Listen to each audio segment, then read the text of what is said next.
Tokko kaayyoo ofii maaliif akka manaa ba'an wallaaluun karaatti nama hambisaa. Maaliif namni gaafa biyya isaatirraa ba'u karoora mataasaa qabaa wanta fooyyessu akkasumallee maatii isaatis haa ta'u obboloota isaa yookiis immoo jireenya uummataa isaayyuu jijjiiruuf biyyaa ba'a. Garuu karoora malee biyyaa ba'anii gaafa biyya ofiitti deebi'anii galan immoo hedduudhuma tokko nama gaddisiisa. Nama keessattillee waan akkanaa kanaan waan sururii kana yeroo areegamanii maaliif galtee intallee baluu jedhamtee gaafa gaafatamtu waan akkasii ni gaafa jedhamu hedduu tokko nama yellaasisa shiniin jedha obboloota koo mucayyoo kana jechuudha. Hojii ishii namoonni hedduun illee hin balaaleffattu. Asumaanii namoonni sooshaal miidiyaa garagaraa dibata garagaraa mana madaamii keessatti jechuudha dhoksitanii hojjettanii isinillee asumaanii of eeggannoo akka taasiftanii fi isiniif dhaamuu barbaada jechuudha. Ashama ariqa fuunee hordoftoota koo nagaa waaqayyo lafa jirtanitti ishiniif haa baay'atu. Akkam jirtu nagaa keessanii annagaadha rabbinaa galeetu jechaati. Haara kan dhuftanii nooraa baga nagaan dhuftanii anaa dhufu ishiniin jedheetiin jira. Namoonni baay'een keessanii koomentii namoota jalatti kennaa viidiyoon kennu bira ga'uu maaliif hinaan jechaa jirtu. Viidiyoon kun nama bira ga'aa hin jiru sababni isaayyuu sababa hojiitiifanii viidiyoo seeraan hojjechaati hin jiru isiniin jedha obboloota koo. Seera viidiyoon hin hojjetamu yoo ta'e yuutuubiin illee namaaf hin beeksisu jechuudha. Sababa sanaaf viidiyoon koo namoota hedduu bira ga'ee hin jiru. Hojiidha nam biizii ta'ee jira. Hin beektu isiniin jedha mana madaamii keessatti haalli xiqqoo ishii namaaf hin mijatu keessumaa viidiyoo ofaa ba'ee waraabuudhaaf naaf hin mijanne isiniin jettuuti hin barbaada. Dirqama bakka kaayyoo fi mul'ata keessa keenya jiru galmaan ga'uuf malee nu mijatee miti isiniin jedha. Ollaanii kanarratti baanee yeroo tattabannu yeroo waan keessa keenya jirullee baasnee yeroo iddootti mul'isnu isiniin jedha. Kanaaf iyyuu jabaadha isinillee lafa jirtanitti kanumaaf viidiyoon koo isin qaqqabuuti didee isiniin jechuutiin barbaada. Akkasuma immoo viidiyoo koo kan dhaggeeffachaa jirtan adaraa keessan laayikii naaf godha namoota hedduu bira akka ga'u ilaalaaluun keessan hin oofu waan ta'eef gatii ittiin baastan isiniin jedha obboloota koo sheer laayik yaada qabdanillee naa barreessuudhaani akkuma dura liqabana wajjin turtanitti na jajjabeessadha. Dogoggorri yoo jiraate immoo gorsaana sirreessadha. Ani obboleettii keessanii isiniin jechuuti barbaada gara yaada qabadhee dhufeetti yeroon darbu keessatti jechuudha. Obboloota koo mucayyoo kana hin beektu jechuudha. Obboloonni hedduu isaanii wanta mana madaamii keessaa firiijii keessaa gadi guuruudhaan nyaata garagaraa qaama isaaniitti guuruudhaan waan isaan gochaa oolanii hin argitu jechuudha. Alagaa dhiisatoo biyya hormaa keessatti akka kana haadha hormaa keessatti akka kana godhachuu miti. Haatumti keenyayyuu waan akkanaa kana gaafa nurrakkatti argite callistee tonu laaltu jechuudha. Kuni waan baalagina natiidha jechuudha. Namni gaafa biyya isaatirraa ba'u kaayyoo biyya isaatirraa ittiin ba'ee qaba jechuudha. Namni akkasumaan ba'ee callisee hin galu. Gaafa barbaanne biyya nama kana dhufnee gaafa barbaanne immoo gara biyya galuutii hin dandeenyu jechuudha. Kaayyoodha yoo ta'e malee keessumaa jechuudha. Namni gola namaa keessa gaafa hojjetu wanta karoorsu qaba jechuudha. Uqubii seenee jiraachuutii danda'a yookiin immoo mana tokko jala qabatee yookiin maatii isaa keessaa tokko gargaarrachaa yookiin kaayyoo isaa gara fuulduraatti karoora isaa qaba jechuudha. Haa ta'uyyuu malee yeroo balleessaa kana balleessinee madaamiin otoo nuti quba hin qabaatiin gara biyyaatti nu deebistee baay'eedhuma tokko nutillee hin jeeqamna darbeellee gaabbineellee as deebisuuti hin dandeenyu jechuudha. Kuni balleessaa madaamii otoo hin taane balleessaa mataa keenyati. Maaliif eessa akka jirru maaliif akka biyyaa baane immoo jechuudha. Kaayyoon keenya maal akka ta'e wanti gochaa jirru immoo wanta gaariin dhaloota barsiisaa jiru immoo dhaloota miidhaa jiru jennee itti yaaduun baay'ee barbaachisaadha isiniin jedha. Wanti mucayyoon kun gootu adaraa kee obboleettii koo na hordofta yoo ta'e jechuudha. Asumaanii adaraa waan akkanaa kuni waan sirrii miti waan ta'eef obboloota keetillee dhiibbaa irraan ga'uutii danda'a waan ta'eef namoonni akka kanaa gootanii bakkuma mijataa mana madaamii keessa iyyuu jiraachuudhaan yoo baattanii mana dhuunfaa keessanii keessa jiraattu yoo ta'e jechuudha. Haala hojjettu yoo ta'e iyyuu obboloota keessanii fi yaada isiniin jedha. Obboloota koo ofii keessanii laayikii yookiis fooloo naamna gama tiiktookiitiin barbaachaaf jettanii wantoota garagaraati jettanii wantoota akkanaa kana gaafa gadi baaftanii madaamini ijoolleedhaan illee galtee kanuma dura itti hin dubbanne kanuma dura walii galanii hundumti keenya iyyuu akka kana goona jedhanii madaamonni waan yaadaniif adaraa keessan isiniin jedha. Sababni isaayyuu madaamonni jechuudha viidiyoo yeroo onlaayinii irratti yookiis yookiis immoo gama miidiyaa irratti arganii walii isaaniitiif ergu akkasuma immoo isaanii guruupii mataa isaanii qabu jechuudha yeroo waliin haasa'an amma ani viidiyoo Itoophiyaa niitiin kiyya kan ishiin na ergitu hedduu isaatu jira jechuudha keessumaa kan akka chaarchii garaagaraa narratti ergite jechuudha karaa anyuuti buuste Instagramii faatirraa buufte jechuudha. Kanaafiyyuu viidiyoon keessa viidiyoon akkana kun jechuudha vaariyaalii baa waan ta'eef gama miidiyaa garaagaraa irratti bittifama waan ta'eef madaamin illee in argiti.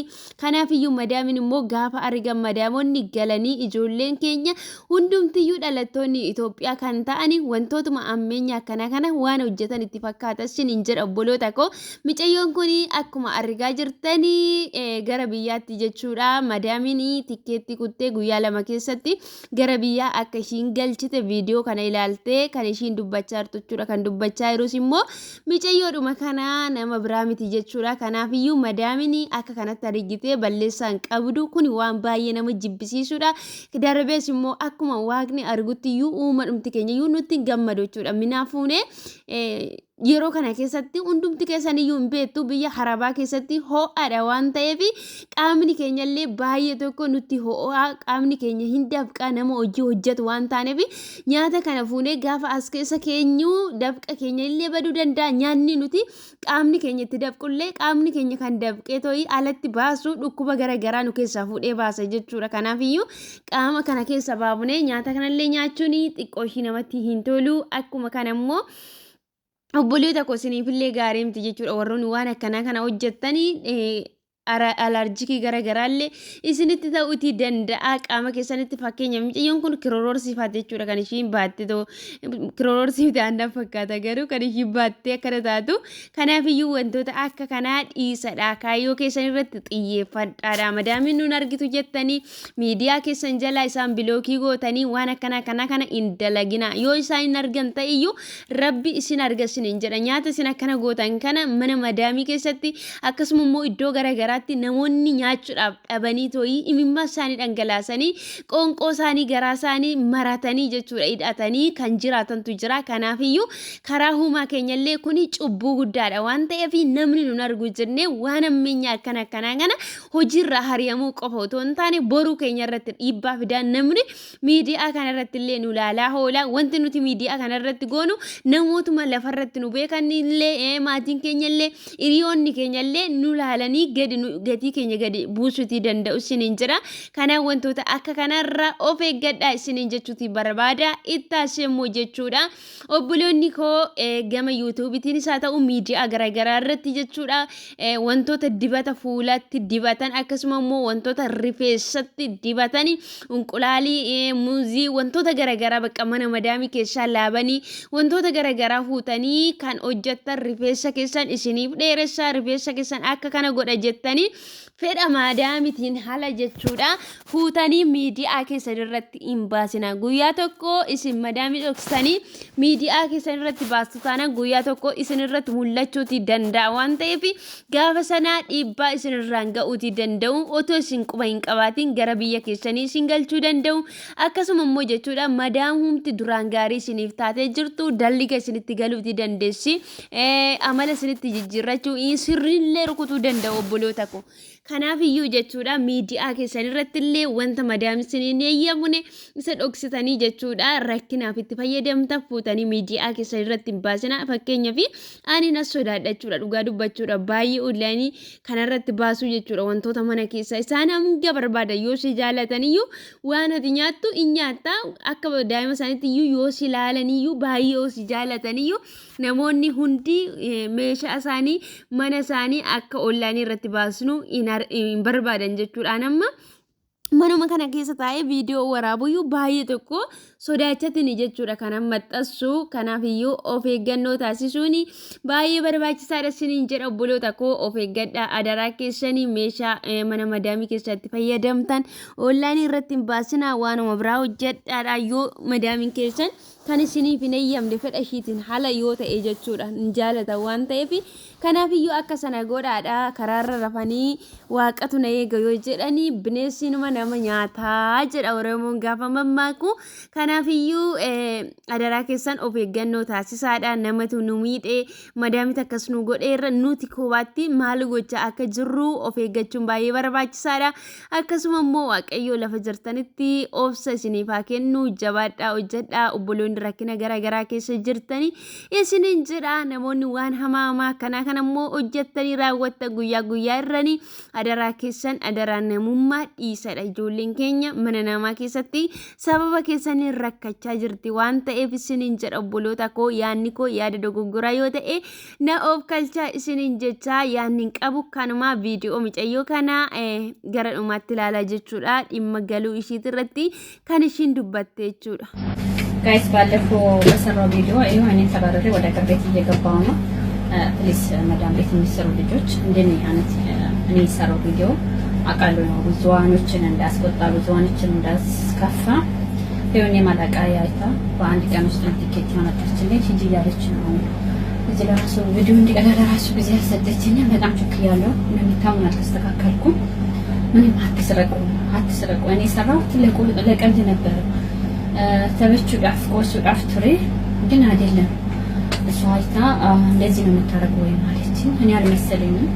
እናንተም እንደተሰሩ ነው የምላችሁ ማለት እነሱ እውነት ነው የሚመስላችሁ የሆነ ነገር ሲታረጉ ነጮች ሲቀየሩ ደግሞ አታያቸውን ውስጣቸው እነሱ እንደማልካቸው አይደለም ጥቁማቸው እና እኔ ልወጣ ነው ማንም ማቀም ተሰቦች ያቆቱም ለምን ማንም ማቀም እንደሚወጣ ስለሆነ ፓስፖርት ሰጣኛለች ሹፌሩ ውጪ እየጠበቀኝ ነው እና እውነት ለመናገር በጣም ከፍቶኛል እኔ ለመቀበስ ለሁሉ ብዬ ነው አረኩት። እሷ ግን ወደ እውነት መሰለችው እና ማልቀስ እንኳን አልፈልግም። ሌላ ሰከን እንዲማር ስለፈለኩ እንደዛ እንዳታረጉ። ማብላት ካስፈልጋችሁ እነሱ ጋር ሆናችሁ ብሉሽ። Subscribe, share, like and comment. Thank you for watching. Kenna Jalala.